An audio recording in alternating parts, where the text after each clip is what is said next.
பரீட்சை. தயவு செய்து இந்த விஷ பரீட்சையில் நீங்கள் ஈடுபட வேண்டாம். இவ்வளவு தூரம் வந்ததே பெரிது. இதற்கு முன்பு இருந்த முதலமைச்சர் பழனிசாமி இந்த பக்கம் எட்டி கூட பார்க்கவில்லை. ஏன் இந்த பக்கம் தலை வைத்து கூட படுக்கவில்லை. ஆனால் நீங்கள் வந்தது போதும், இப்படியே திரும்பி விடுங்கள் என்று சொன்ன பொழுது இந்த நாட்டினுடைய முதலமைச்சர் என்ன சொன்னார் தெரியுமா? டாக்டர்களின் தோளை கட்டிக் கொண்டு, நர்சுகளின் கரங்களை பிடித்துக் கொண்டு சொன்னார், உங்கள் உயிர்களை விட என் உயிர் எந்த விதத்திலும் மேலானது கிடையாது. நான் இந்த நோயாளிகளை சந்தித்தால் அவர்கள் நம்பிக்கை பெறுவார்கள், அவர்கள் விரைவில் குணமடைவார்கள் என்று சொல்லி டாக்டர்களையும் நர்சுகளையும் அழைத்துக் கொண்டு கோவை இஎஸ்ஐ மருத்துவமனையில் 182 கொரோனா நோயாளிகளை நேரில் சந்தித்து ஆறுதல் சொன்ன ஒரே முதலமைச்சர் இந்தியாவில் அல்ல, உலகத்திலேயே நம்முடைய முதலமைச்சர் தளபதி மட்டும்தான். தாயை போல் பிள்ளை இருக்கும், நூலை போல் சேலை இருக்கும், தலைவனை போல் தான் தொண்டன் இருப்பான். தூத்துக்குடியிலே கொரோனா இன்றைக்கு தேர்தல் களத்திற்கு வர துடித்துக் கொண்டிருப்பவர்கள் யாராவது நம்ம எட்டி பார்த்தார்களா? இங்கே காங்கிரஸ் கட்சியினுடைய அருமையண்ணன் CS முரளிதரன் அவர்கள் குறிப்பிட்டு சொன்னார்கள் அல்லவா, அவர் அவருடைய நண்பரை காப்பாற்றியதை சொன்னார்கள். அவருடைய நண்பரை மாத்திரமல்ல, இந்த தூத்துக்குடி அரசு மருத்துவமனை தான் எல்லா தனியார் மருத்துவமனைகளும் கைவிட்ட பொழுது தூத்துக்குடியில் கொரோனாவால் பாதிக்கப்பட்ட பல ஆயிரம் உயிர்களை காப்பாற்றி கொடுத்த மருத்துவமனை தூத்துக்குடி அரசு மருத்துவமனை என்பதில் நாங்கள் பெருமை கொள்கிறோம். அந்த மருத்துவமனைக்கு நம்முடைய மாண்புமிகு அமைச்சர் அவர்கள் பதவியேற்றுக் கொண்டிருக்கிறார். தகவல் போகிறது, திமுகவில் பணியாற்றுகிற ஒரு தொண்டனுடைய தந்தை இறந்து போய்விட்டார். பாடியை கூட இன்றைக்கு வாங்க முடியாது. ஞாபகம் இருக்கிறதா? மாநகராட்சி வண்டியில் ஏற்றி கொண்டு போய் சுடுகாட்டிலே குச்சை வைத்து தள்ளிவிட்டு அடக்கம் செய்த கேடுகட்ட ஆட்சி எடப்பாடி பழனிசாமியினுடைய ஆட்சி. ஆனால் அங்கிருந்து மந்திரி பதவி ஏற்று உடனடியாக வந்து அந்த அவருடைய பொன்னுடலை பூத உடலை பெற்றுக் கொடுத்தவர் நம்முடைய மாண்புமிகு அமைச்சர். ஏன் இங்க இருக்கிற திமுகவினுடைய முன்னணி தலைவர்கள், மாநகர செயலாளராக இருந்தாலும் மாநகர மேயராக இருந்தாலும், இங்க இருக்கிற நம்முடைய கூட்டணி கட்சி காங்கிரஸ், விடுதலை சிறுத்தைகள், தேமுதிக, சமத்துவ மக்கள் கழகம், மறுமலர்ச்சி திமுக, அத்தனை கட்சிகளும் அமைச்சருடைய வேண்டுகோள் ஏற்று களமாடினம். ஒன்றை புரிந்து கொள்ளுங்கள், இந்த பூபாலராயபுரம் பகுதியிலிருந்து எந்த உரிமையோடு மதசார்பற்ற முற்போக்கு கூட்டணி வாக்கு கேட்கிறது தெரியுமா?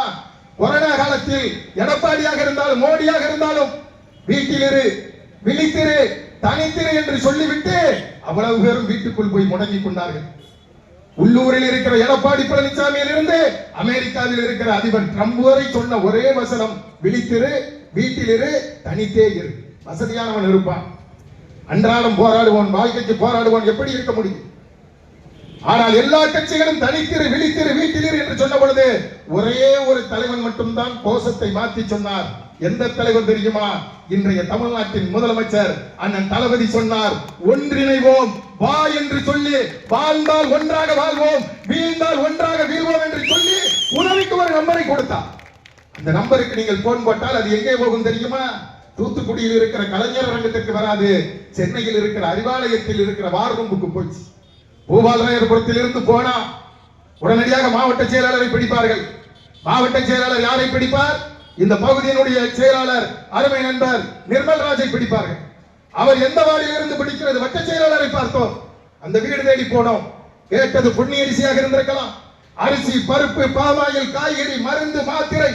ஒன்றை புரிந்து கொள்ளுங்கள், கொரோனா என்கிற கொடிய நோய்க்கு பயந்து உலகமே முடங்கி கிடந்த பொழுது தன்னுயிரை பணைய வைத்து தமிழ்நாட்டு மக்களை பாதுகாத்த மதசார்பற்ற கூட்டணி தான் மீண்டும் உங்களை சந்தித்து வாக்கு கேட்க வருகிறது. இதுதான் ஒரு அரசியல் கட்சி. பல பேர் அரசியல் புதிதாக தொடங்குகிறார்கள். அது ஆரம்பத்தில் மினுமினுப்பை காட்டும், கண்களை கவரும், நட்சத்திர பூக்களை சிதறவிடும். அடுத்த 5வது நிமிடம் கரிக்கட்டையாக மாறி தரையிலே போய் விழுந்துவிடும். தயவு செய்து அந்த வான வேடிக்கைகளுக்கு நீங்கள் மயங்கி போய்விடாதீர்கள். ஆனால் இந்த கூட்டணி எப்படிப்பட்ட கூட்டணி தெரியுமா? இது வான வேடிக்கை கூட்டணிகள் அல்ல. காலை 6 மணிக்கு முன்னால் வானத்திலே உதிக்கிற உதயசூரியனின் தலைமையில் அமைந்திருக்கிற வெற்றி கூட்டணி இந்த கூட்டணி. இந்த கூட்டணி வெற்றி பெற்றால் மட்டும்தான் தமிழ்நாட்டை பாதுகாக்கப்படும். இந்த பகுதியில் கூட வாக்குகள் சிதறும். சில பேர் சொல்லுகிறார்கள் இன்றைக்கு, ஏன் எனக்கு தெரிந்த ஒரு அதிமுக நண்பர் இன்றைக்கு சொல்லுகிறார், இந்த தேர்தல் உங்களுக்கு கடுமையாக இருக்கும். எப்படி கடுமையாக இருக்கும் என்று கேட்டேன்.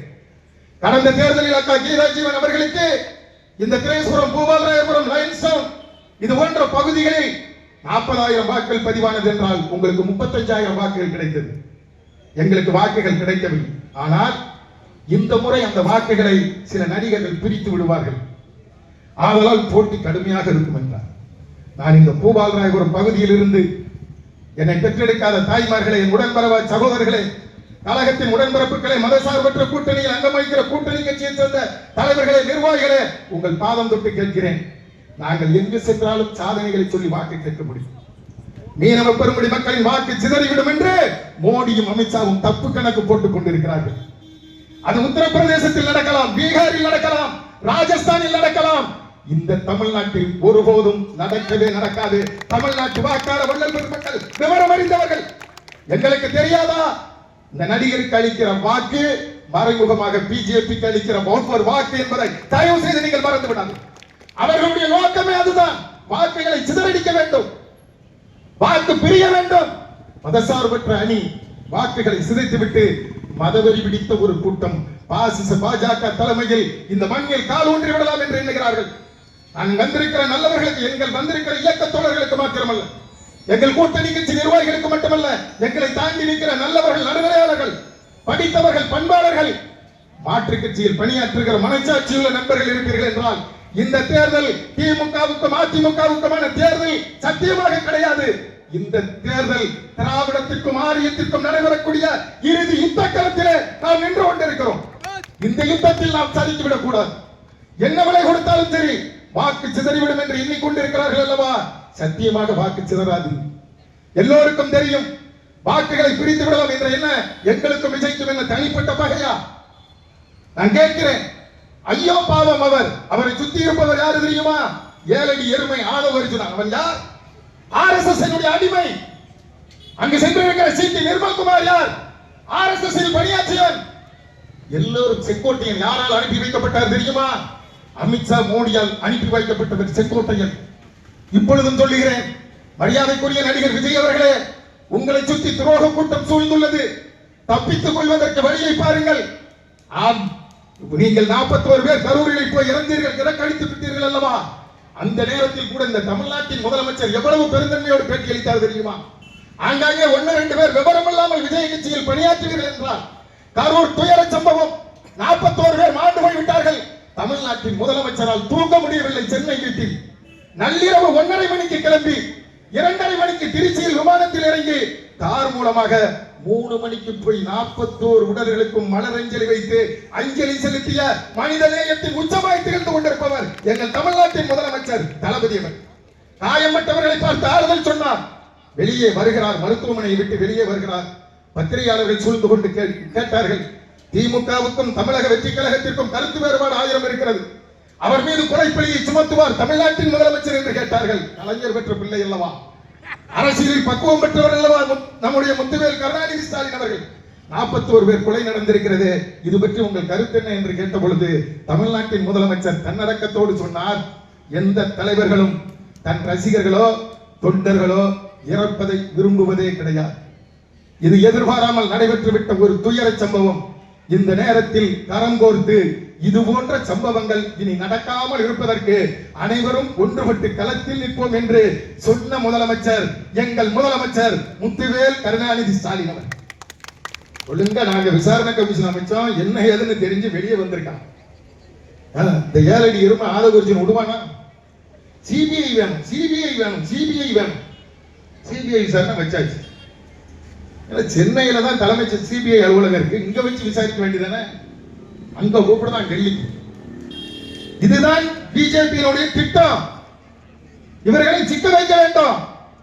டெல்லியில போய் அவன் ஏசி அரமனையிலேயே இருந்துட்டு ஏசி இல்லாம 1/2 மணி நேரம் இருக்க முடியாது.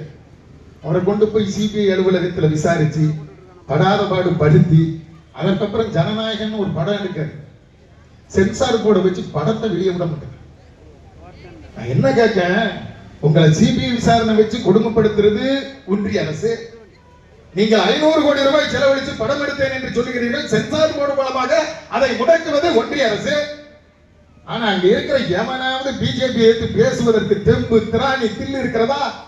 நான் இன்றைக்கும் சொல்லுகிறேன், மோடியின் கண்ணில் விரலை விட்டு ஆட்டக்கூடிய ஆண்மை படைத்த ஒரே தலைவர் தமிழ்நாட்டின் தலைவர் அதன் தளபதி மட்டும்தான். இவர்கள் எல்லாம் மோடியினுடைய அடிமைகள். நேரடியாக தாமரைக்கு ஓட்டு போட்டால் திரைசுரத்தில் ஓட்டு விழுமா? பூர்வராயபுரத்தில் ஓட்டு விழுமா? விழாது. அப்படி என்றால் நம்முடைய ஓட்டை பிரிக்க வேண்டும். நான் வந்திருக்கிறவர்களை சொல்கிறேன், வீடு வீடாக செல்லுங்கள். தளபதி அதனால் தான் சொன்னார், வெல்லும் தமிழ் பெண்கள் என்று. ஏனென்றால் நாங்கள் வீதியில் தான் பார்த்து ஓட்டு கேட்க முடியும். வீட்டுக்குள் சமையலர் வரை, படுக்கை அறை வரை சென்று மக்களை சந்திக்கக்கூடிய வாய்ப்பை பெற்றவர்கள் இங்கிருக்கிற தாய்மார்கள். நீங்கள் எங்களை தவிர்த்து அது இலைக்கு போட்டாலும் அது தாமரைக்கு தான் போய் சேரும். நீங்கள் யாருக்கு போட்டாலும் சரி, அது தாமரைக்கு போகிற ஓட்டு.